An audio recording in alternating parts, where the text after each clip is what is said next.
On Point, hosted by Peter Van Artryk.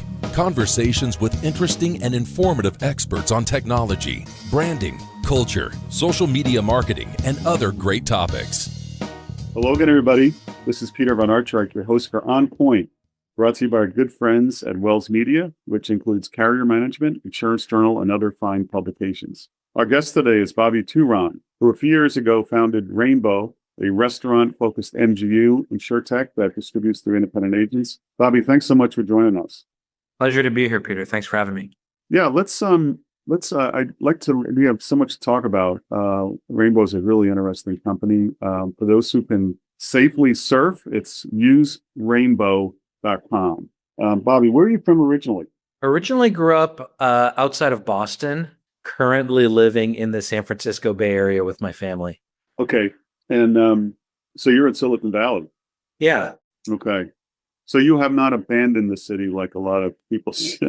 It seems to have made a comeback post-COVID. I don't know if that's true or is anecdotally, or what do you get to say about the city? I always ask because it was one of my favorite cities. I just haven't been in a while. Yeah, I think I hear that a lot. I hear a lot of people say it used to be one of my favorites and I haven't been in a while. So I think COVID was really hard on the city, like it was hard on many places. But a lot of the things that I think make San Francisco really special, the natural beauty, the density of creative and passionate people, and all the technology industries are still very vibrant there. And so I feel fortunate to live and work in the area. Our company's getting up to about 30 employees, and about 10 of us are based all in the Bay Area, myself and one of the co-founders.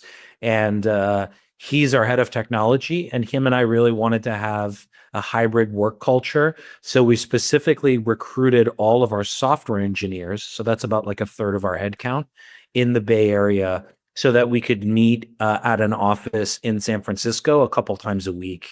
And I think that's been a really important part of our journey, and it's an important part of our culture. So the city's been good to us, and the area has been good to me personally. So it's definitely home for me. Yeah, it seems like a lot of insurance organizations, I can't speak to insuretechs like yourself, but insurance in general seems to be hybrid, seems to be the place they've landed. But everybody's got a different opinion. Everybody's got a different philosophy on it. And I, as a brand and culture guy, I always scratch my head and say, how do you do it? How do you build the culture? How do you do that when everybody's all around the country? But then I say, well, our company's been around since '99, and we've been remote for the most part, 22 of us, except for like 3 in a central small little office. And I think we have a great culture. But I know it's a challenge, but we can talk about maybe some more of that a little bit. But let's go on now. Just so tell us about your career and how you got to even this situation where you founded Rainbow. Yeah, so I've been working with technology, meaning like I have been a founder or operator of companies where technology was always a key part of the value proposition or key part of the differentiation of the business for basically my whole career. So almost 20 years. I've spent the last 8 years working in the specialty insurance industry and have just absolutely loved it. And when I got into insurance originally, it's actually the reason I moved to San Francisco was to partner up with a team and build an insuretech. That was exciting for me because there was a lot of unknowns and it was a new city and it was sort of new people that I was working with, but I loved it. The familiar component was just sort of working with teams of software engineers and product managers to build something based on feedback that we were hearing from the market to try to meet sort of an unaddressed need. And to build a solution for that, basically. And that's sort of been like the common themes of my career thus far. And so, yeah, I had been working in New York City prior to moving to San Francisco, had met someone that had moved to San Francisco a year or two before me. And he sort of reached out to me and said, hey, I'm thinking about kind of incubating something new, sort of innovation around financial services. I studied economics and finance in college. Sort of always been interested in it academically. I sort of jumped at the opportunity, moved out, and never looked back really. And then since then started Rainbow about 3 years ago. and have really been loving it. That's great. So let's talk about the company. And as you're talking, I think it'd be nice to hear what your mission is, your target customer, kind of the need you're filling for them, the vision you have for a better world for the customers and the business partners, the agents, and of course ultimately the policyholder. Yeah, so I think you hit on something that is really core to our belief, which is trying to deliver a very customer-centric insurance experience. We think about insurance as a service which is critically important and one that is somewhat misunderstood by a lot of business operators. Universally, it's seen as this thing which provides protection. It's this thing, and I call it this thing because no two people really describe it in the same way, that you need in order to run your business. It's not just like it's a best practice to have it. For a lot of small businesses, especially, and even middle market businesses, if you're leasing a space, if you have a working capital loan that you use to finance your business, you need to demonstrate proof of insurance. So it's this must-have that's actually really positive. The biggest players in the market within small commercial, the name brands, the ones that sponsor Super Bowl ads, those companies have all been where they are for, some of them for over 100 years. I think if you look at the last 10 years, 10, 15 years, there has just been a huge number of companies that, kind of what I was saying in my background, have tried to bring technology as a key sort of value driver, differentiator for an insurance experience. And what we observed was that a number of those companies would take they would do a couple of things that we felt we wanted to do slightly differently. So number one, they would take a very broad approach to their appetite. They would try to digitize all of small commercial kind of at once. It very much felt like one of those things where if you try to be good at many things, you end up not really necessarily being an expert at any one of those things. And that expertise and that deep specialization is something that we feel is so core to being customer centric. It's hard to be customer centric when you have so many different kinds of customer. So the very first thing we wanted to do was be very specialized in the classes of business that we focus on. And so as we looked at small business, we felt like restaurants were sort of a distressed category within small commercial. We felt it was large. We felt, when we started the company in 2022, restaurants were still reeling from COVID and sort of lockdowns and supply chain challenges and inflation and all these different things. So it seemed like a really attractive place to get started. So the first thing was sort of being very specialized. The second thing was we felt like a number of other tech-enabled players had, at least at one point in their journey, tried to go direct to the consumer. They had sort of this concept that the agent doesn't necessarily deliver enough value. And we felt as though that was sort of a flawed perspective. We felt like agents were critically important and ultimately, just from a practical perspective, controlled such a huge percentage of the business that it really didn't seem worth it to us to try to remove the agent from the experience. So from day one, all of our distribution has been through agents.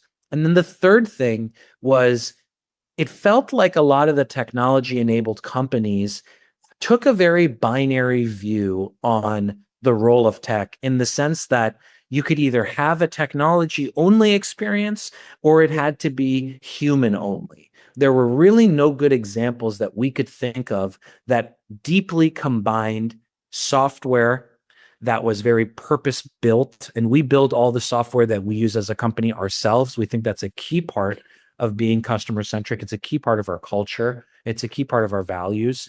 We wanted to combine that with human expertise, and those humans, the underwriters, aren't spending time sort of manually opening accounts, manually doing a lot of research. Instead, they're able to just really focus on what the human mind is great at, which is sort of making very complicated judgment calls at the margins, and also having a dialogue with the agent.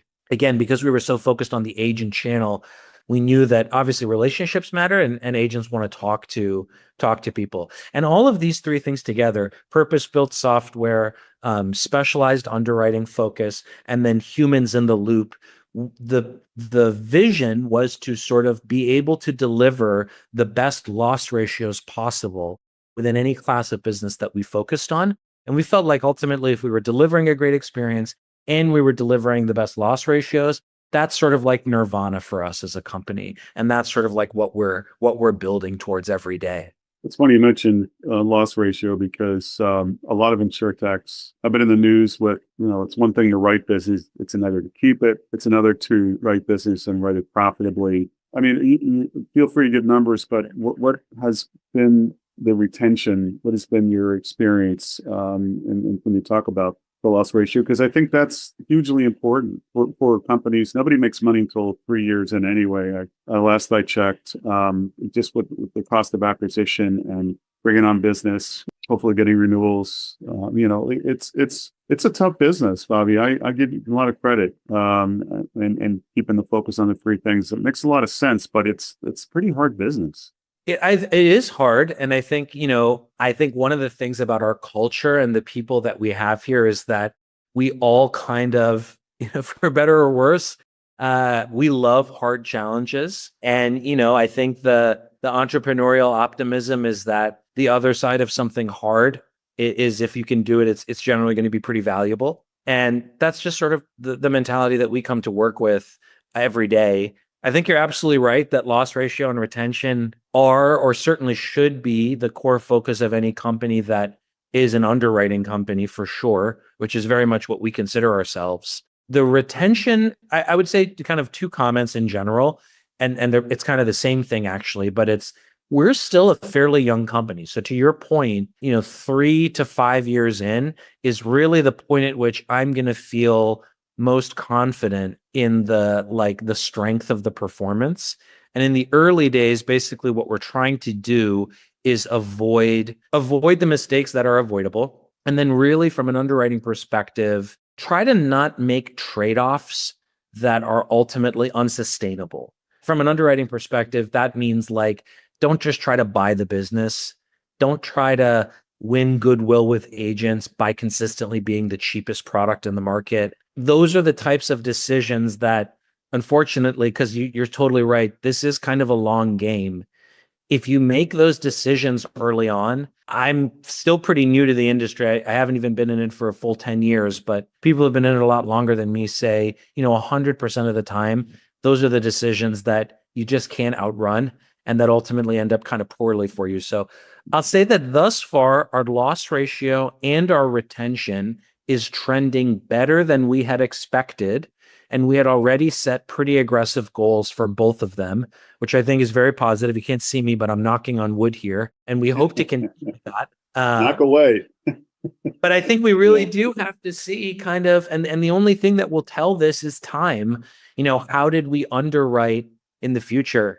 It's one of those really kind of interesting things about insurance, which is, Warren Buffett has all these great quotes about it. And it's, you get the money today and you won't really know how you've performed for several years.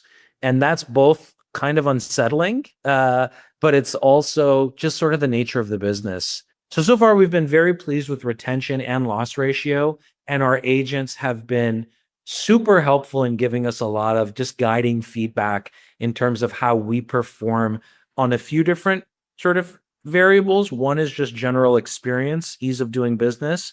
One is the customizability and the quality of the insurance product itself.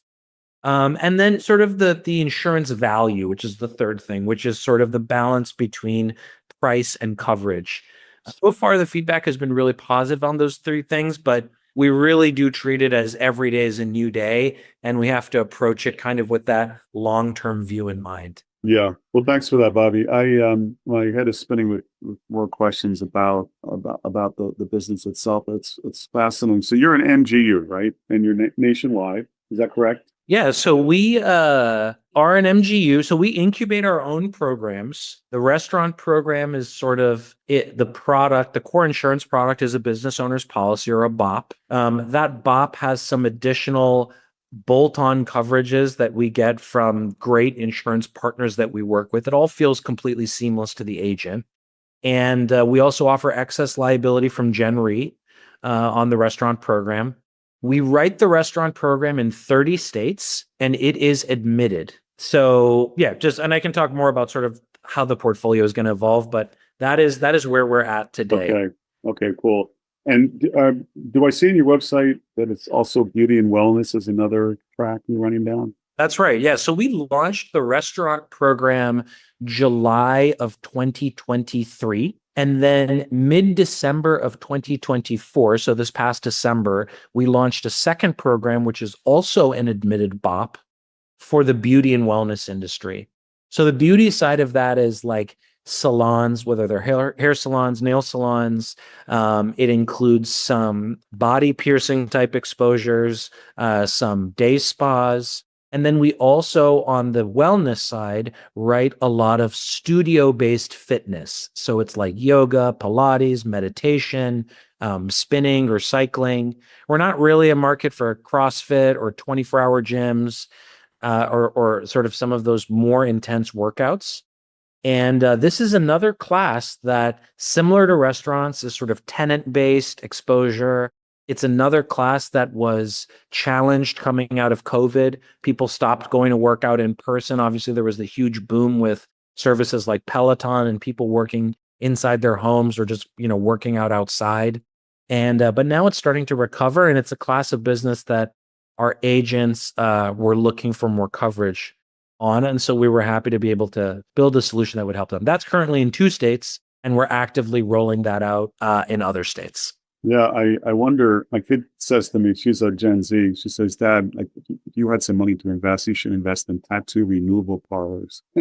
Tattoo removal parlors, actually, it's funny you say that. So we were thinking about, we wanted to do that. Ultimately, though, I think as that's a class that is not commonly found on the admitted side, Yeah. we generally tried to stay away from, the removal side of it specifically. We tried to stay away from things like anything involving like lasers, injection, so if you're people and yeah, exactly. And it kind of goes back to what I was saying a second ago, Peter, which is that I have a great team around me that kind of keeps me very grounded on a lot of these things, but it's kind of let's walk before we run. Let's really get to know our agents. Let's really build an opinion that is unique to us, that is informed by actual market data before we start going into some of those higher hazard classes. And with the thinking that if we can do that first part, we'll be very well positioned for the second part. Bobby, what is the technology behind Rainbow? How does it make you different in your mind?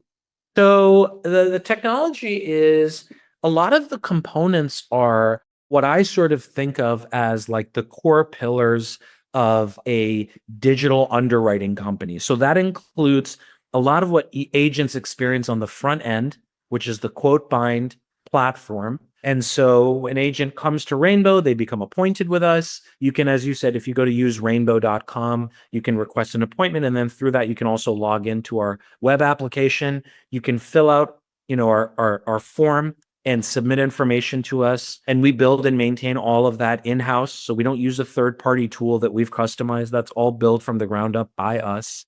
And that's really powerful because, to your point about differentiation, it gives us a tremendous amount of flexibility in terms of how we can both respond to feedback from agents on how to improve the experience, but it also allows us to do lots of things like, which we feel are pretty like just sort of like a smarter experience. So if you're going through and you give us an answer to a question that we know is going to result ultimately in a decline for you as a submitting agent, we will just stop you in your tracks. We're not going to make you go through the whole form. Or, for example, if you give us an answer that's going to result in a specific follow-up question, we're not going to ask you that way later in the form. We're just going to present a follow-up question right there. And then, for example, if we got feedback that, I found that question a little vaguely worded, we can, within minutes, go in and make those changes. So the whole front-end experience is one key part. We've also built the entire back-end experience. So aside from policy issuance, all of the rating that happens when a risk is submitted to us, the process through which we submit payment, whether it's direct bill, whether it's agency bill, all of that is built and maintained by our engineering team. And then the third bucket, which I think is one of the key differentiators for us, is all of the underwriting technology that we've built. So in addition to the agent-facing portal, we also have an internal-facing portal, which we call our underwriter view or our admin view. And when risks are submitted to us that ultimately trigger a referral, the underwriters on our team are receiving that risk with a number of key details that are sort of presented right there for them. Why did this risk refer? What about the referral trigger does the system think you should spend a little bit more time on, underwriter at Rainbow? Who is the agent that submitted this? Here's a button. You can click it right here and immediately start a dialogue with them. And so with this workbench and with this automation that we've built, it ends up saving a tremendous amount of time for our underwriters and allows them to make really high quality decisions when they're engaging with our agent base. And agents really appreciate that. Our loss ratio and our retention rate really appreciates that. So these are some of the things that, from an experience perspective, really differentiate us and ultimately help us kind of achieve our mission. A lot of carriers have like restaurants. I don't know what the exact terminology is, but I often see restaurants and their preferred classes at 10 small business lines. They often say restaurants. Is there, what you said about COVID, I have some good friends who just got killed, despite even the PPP loans. They just got killed during COVID and coming out of it. And the expense of keeping your staff on payroll and the margins are so thin, especially if you don't own the property, and it's just a mess. So it's a hard business. Do you guys have a particular, for the agents listening out there, the retailers that may want to know this, is there a particular part of the country, a type of restaurant, things you don't like, pizza parlors, whatever it might be, anything more about within the restaurant business, what you look for? So we're fortunate, Peter, to have very broad appetite for restaurants. So just to talk about the appetite for a few minutes, we have appetite for basically any establishment that serves food. So that could be a corner deli, it could be a bakery, it could be a coffee shop, it could be the franchise version of any of those. So it could be an IHOP, it could be a Denny's, it could be a Dunkin' Donuts. We have strong appetite for casual dining. We have strong appetite for fine dining. So again, tableside service, whether that's at an Applebee's or it's at a restaurant in your town that you love, or it's a white tablecloth restaurant. We also have, one of the differentiators is that we have strong appetite for liquor liability. So we include liquor liability with our BOP, and we can accept restaurants with up to 65% of the gross receipts coming from alcohol, which is quite significant. Most of the markets on the admitted side top out at 35%. Some will go up to 50%, but we're frankly the only one that I know of that can go up to 65%. And that 65% is even better than a lot of the non-admitted appetite that's out there for restaurants. We also have good appetite for multi-location schedules. So if somebody owns 10 of the same restaurant, 20 of the same restaurant, we even have a policy on the books where the person owns 100 locations across several states where we write. We are a market for that, assuming that the eligibility across the portfolio makes sense for us. And obviously with those larger type risks, we take a much more hands-on approach. In terms of the geography, we're the biggest geographical states that we're in are California and Texas, and we write quite a bit of business in both of those states. But where we're really seeing a lot of traction these days is like in the Midwest, in the Southeast, and then of course California and Texas are always kind of active areas for us. Okay. Are you able to talk a little about how you're using artificial intelligence? If you're using artificial intelligence, where does it play a role in all of what you do? We use artificial intelligence actually in many different parts of our business, but a lot of the artificial intelligence that we use are kind of baked into the tools that we might be using, that we're using in sort of like specific instances. So for example, if you think about sales and you think about, we have a whole sales and marketing motion that is prospecting, onboarding, engaging agents all the time. And the process by which we evaluate leads, the process by which we augment the data of a lead, the process by which we put augmented leads into workflows and then push Peter the lead into one workflow, Bobby the lead into another workflow. Everything I'm describing to you is in one way or another is enhanced by artificial intelligence that we're using. If you think about the underwriting or operations side of our business, we really pride ourselves on not offering what I would consider like chatbot heavy customer service. We just personally find that to be frustrating as consumers. So we do try to make that a human experience. But the tasks that might follow a human to human interaction with Rainbow, the scheduling, the follow-up, those types of things might be enhanced by artificial intelligence. And then on the underwriting side, that's really the area where we are making the deepest sort of internal investment. And we're trying to build and manufacture a lot of that artificial intelligence. Because again, we really want as much of the software that we use in underwriting to be home built. That is really where we're kind of most excited to evaluate a restaurant and be able to, in real time, as the agent is submitting information to us, use tools like artificial intelligence to evaluate the menu data of that business. We do a lot of sort of like scraping and ingestion of publicly available reviews of restaurants. It's a very powerful source of eligibility and classification for us. We're just really beginning to apply an additional layer of artificial intelligence to that type of data, both in the organization and classification of the data, but then also in kind of the decision trees that follow that data to just further and further enhance, our underwriting. So those are some of the ways that we're using it. Short story is it plays an important role.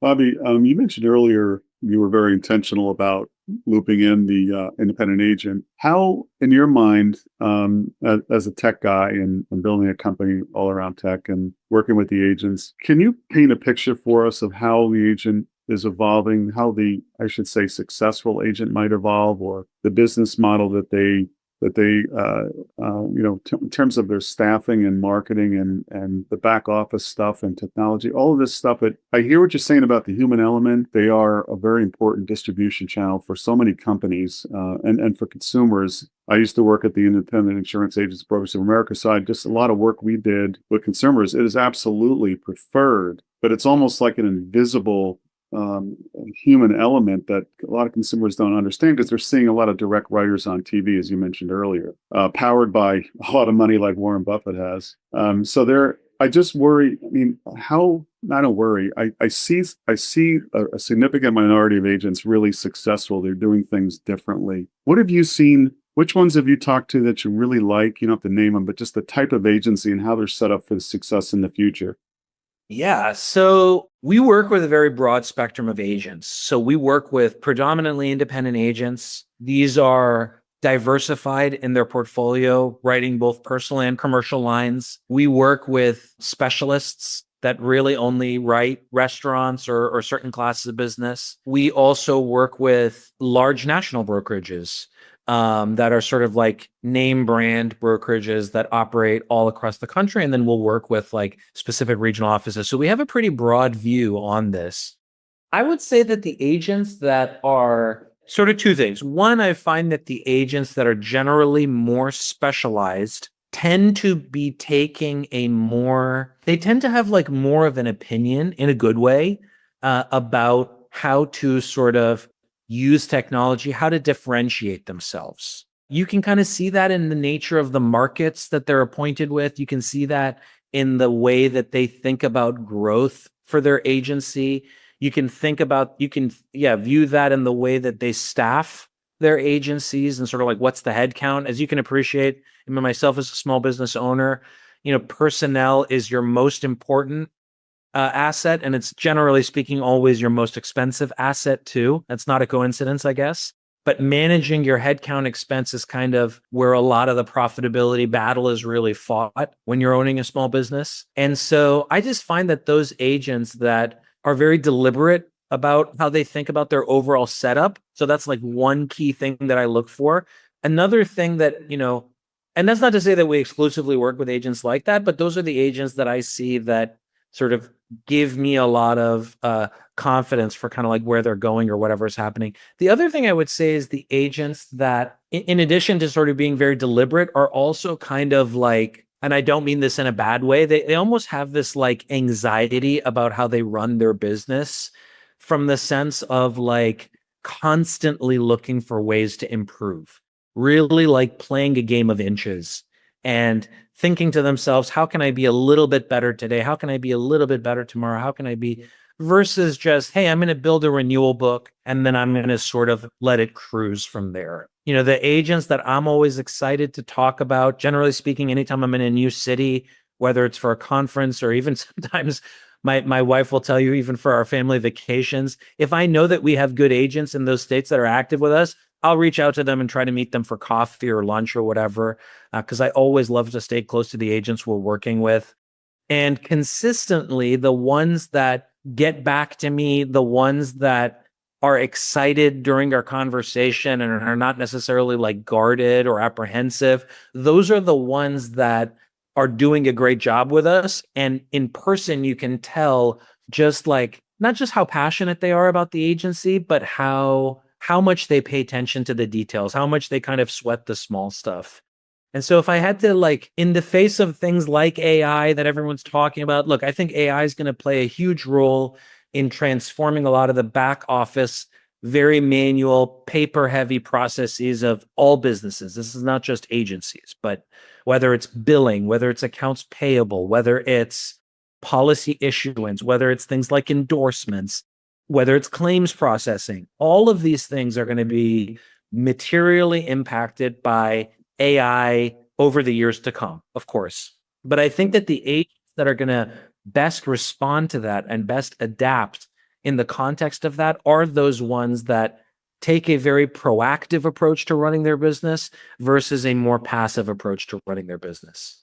Yeah, that's an excellent point. I think a lot of agents are in cruise mode because it's a very good business under the radar of a lot of investors, although brokers and agents with all the M&A going on, certainly I think they're woken up to the value that's there. It's just a fantastic business. Those who do a little bit, I love what you said about being deliberate and how can get better every day. And almost, if it's not anxiety, it might be a paranoia about their success, because the best brands are like that. There's a couple of insurance carrier folks I've run into who suddenly have a new job. And I'm like, wait, you were really good at that other job. And so my boss said, it's time to try something new because you did good at that. You can do something else now and help our company. It's like they break things that don't appear to be broken. So I hear you. And you can spot them as soon as you meet them, that these people you're talking about, game of inches and so forth. So, well, we're a little bit over our time, Bobby, but I wanted to turn back to you, the person, if you don't mind, the human being,